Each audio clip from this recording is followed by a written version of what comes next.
Welcome back to another naval news video. I would like to thank Established Titles for sponsoring today's video. Let's begin in China. China just re-elected Xi Jinping for a historic third time. That puts him right up there with Mao Zedong as one of the longest and most powerful Chinese leaders in the country's relatively short history since they've been the Communist Chinese Party. During his speech, he mentioned a couple things that were interesting. He's keeping his zero COVID, zero tolerance policy, keeping cities locked down if they have any COVID cases, even though that's damaging the economy. They are dealing with a potential famine coming because they have a loss of fertilizer and some flooding and other issues going on there. They have a huge real estate bubble that is bursting. And they're trying to shore up their economy to keep that from getting out of control, because that could be a real problem. But what we're concerned here on this channel is their military. And so he did talk extensively about how they're continuing to grow their Navy at a very rapid pace, and including improving their shipyards capability. So their ability to build more ships is improving, and they're building more ships at the same time. They're doing the same with their Air Force and their Army, investing a lot of money into it. And then he made one key promise that he would return Taiwan to mainland China's control. And while he didn't give an exact date on that, we have kind of a window into which we believe that he can do that. So they're preparing their military and their public for this conflict that is coming. And one way or another, through coercive means or military means, they intend to get Taiwan under the rule of the Chinese Communist Party. That is coming. How I believe this will begin is in the next 5 years, they'll begin annexing these islands that are under Taiwanese control and claim, and citizens on these islands believe they're Taiwanese people. They'll begin to occupy and annex these chains of islands that are very near China's mainland. And that'll be kind of a gray zone politically with the United States in terms of what are they going to do about it, because it isn't a full-scale military annexation and occupation of Taiwan, but it is one of these chains of islands that are very close to mainland China and claimed by Taiwan. All right. Now, the reason why we know the time frame of this is because we have an admiral named Davidson who testified before Congress, who gave Congress what he called the Davidson window. And we'll talk about that in just a moment. But first, a word from our sponsor. Thank you to Established Titles for sponsoring this video. Established Titles is a fun and easy way to support woodlands of Scotland, as well as a global reforestation effort. Established title packs are 1 square foot plots of land on a private estate in Edelston, Scotland.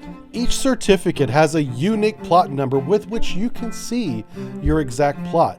Established Titles will plant a tree with every order and work with global charities like One Tree Planted and Trees for the Future to support global reforestation. You can officially change your name to Lord or Lady on credit cards, plane tickets, even that dating profile. You're going to be the only Lord or Lady on that dating website. That's going to give you a significant advantage. You're going to get all the clicks. It makes a great last-minute gift as well. Simply go to the website establishedtitles.com/sub and save yourself 10%. It takes 5 minutes, and it's a unique, novel gift. There are also couple plots available where you can get your plots side by side. Now, Established Titles is running a Black Friday sale. Plus, if you use code SUB, you get an additional 10% off. So go to establishedtitles.com/sub to get your gifts right now and help support the channel. The next 200 people who use my link in the description will effectively be next to my plot. It's within walking distance, and we can begin to build a subbrief kingdom. Give someone a title this holiday season and preserve woodlands in Scotland and support a global reforestation effort with Established Titles. All right, welcome back. This is Admiral Davidson. He was the Indo-Pacific Admiral in 2021 when he testified before Congress, talking about Chinese annexation and reoccupation of Taiwan. And he believes that it's going to happen sometime between now and 2027, 2028, because the Navy is going through a divest strategy where we get rid of ships and military fighting capability to help pay for future capability. And that gap is going to peak, or trough, if you will, around 2027. And so he gave a good testimony about a year ago to Congress, saying that we had, to the next 5 years are going to be key for China to make moves in the Pacific theater when the United States is at our weakest. And so I want to show you what he's talking about here in part. Obviously, his testimony went into a lot of different things, but let's talk about key naval platform metrics. This is our offensive capability. This is one way we measure naval capability besides just number of ships, because number of ships can mean a lot of things. Because there's support ships involved with that, and certain ships have different missions. They aren't all designed to fight blue water naval battles, But one thing that is consistent with the Navy's ability to fight is its surface and undersea VLS capability. I've outlined the Davidson window here in black. That's what the black rectangle is. And the red arrows are marking 2027 and 2028 respectively, where you see we are at our lowest point in offensive VLS capability. Also, our undersea torpedo capability, because we're doing this divest, retire ships to invest in future ships, is going down at the same time.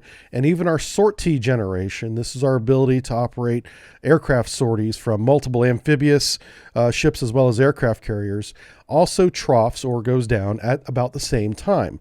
This would be the perfect time for China to do something militarily, because we, as far as the Navy is concerned, would be at our weakest.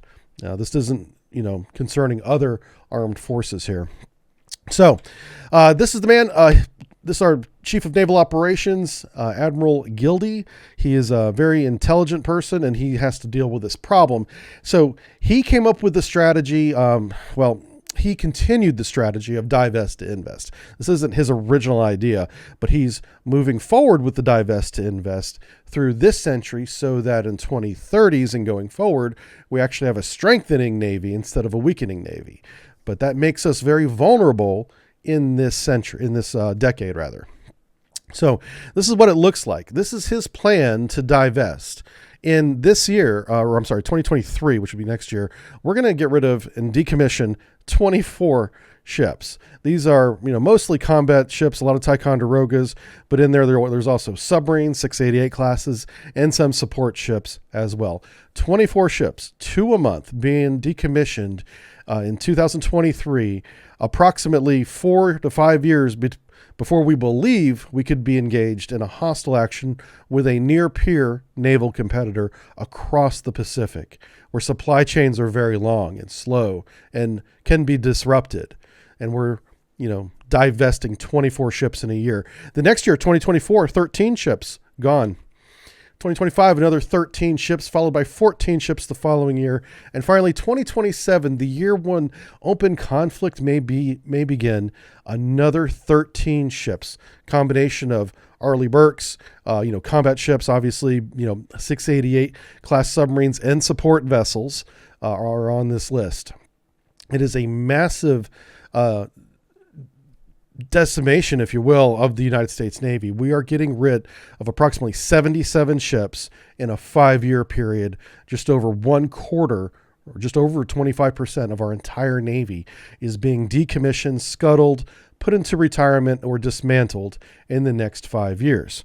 So, of course, the president issued this statement of administrative policy on this, condemning this action, saying that the idea of removing 77 ships in the 5 years leading up to what we believe could possibly be open conflict with a near-peer competitor across the Pacific is a bad idea.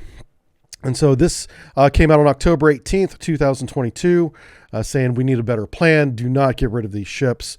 We may need them in a fight here shortly. And part of this is, whenever I talk about long supply chains, this is assuming that we're able to defend Guam, which is going to be a key military target for the Chinese if open conflict does erupt between us. But even if we somehow miraculously defend that island from a nuclear weapon, it's still a 3-day round trip to the island for resupply, plus 1 day for resupply if we're operating in the East China Sea or the South China Sea. Now, we can also resupply our fleets in Japan.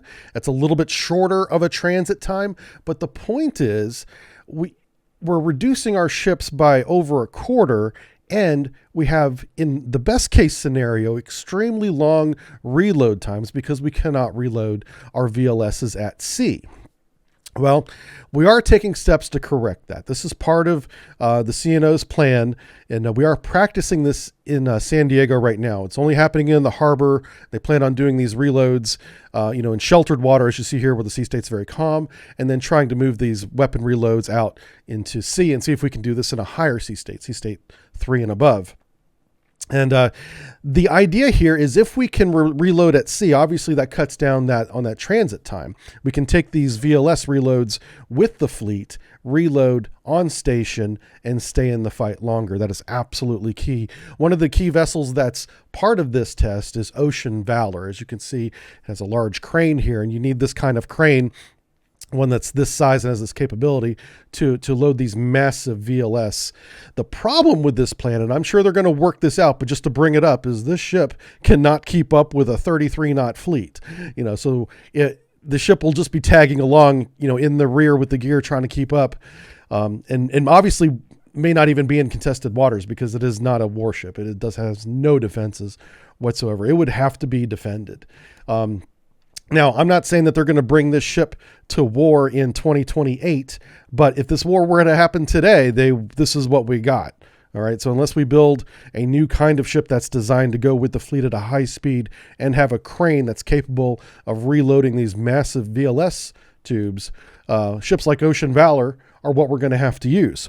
So what ships are we building right now to replace these 77 ships that we're losing? Well, a lot of them are these less than ideal littoral combat ships. We continue to build these, and their main armament is a rapid firing 57 millimeter gun with a couple 30 millimeter guns, on the superstructure. And these are essentially Coast Guard ships.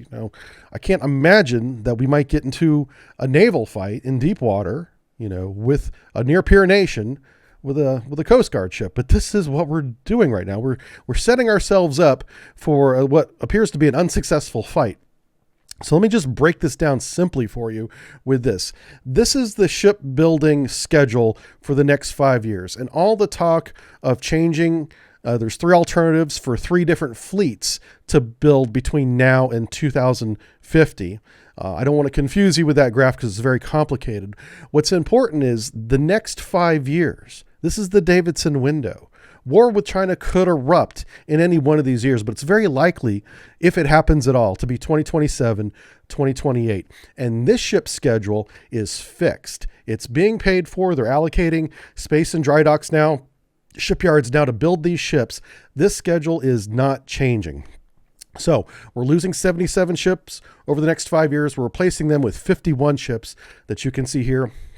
The majority of the 51 ships that we're building are support vessels, logistic vessels, amphibious warfare vessels, which are vital for marine activity, and then some ballistic missile submarines are included in that. As far as combat ships go, you can see there, no aircraft carriers, large surface combatants, small surface combatants, and a couple attack submarines per year is what we're building to replace all these Ticonderogas and other cruisers that we're losing a complete class of. We'll be operating essentially with Arleigh Burke's destroyers escorting aircraft carriers, a couple of the new Constellation class destroyers, assuming that those don't get delayed, and a lot of attack submarines. And it's going to be putting a lot of pressure on the United States Navy submarine force to carry us in a fight against China, should that occur.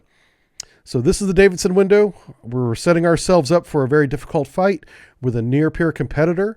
Again, the supply chains will be disrupted. I don't believe we can defend Guam, but even if we do, it's going to be a very tough logistical battle to defend the island of Taiwan. I look forward to seeing what you guys have to say in the comments about this, but it doesn't look good. And thanks for watching. Bye.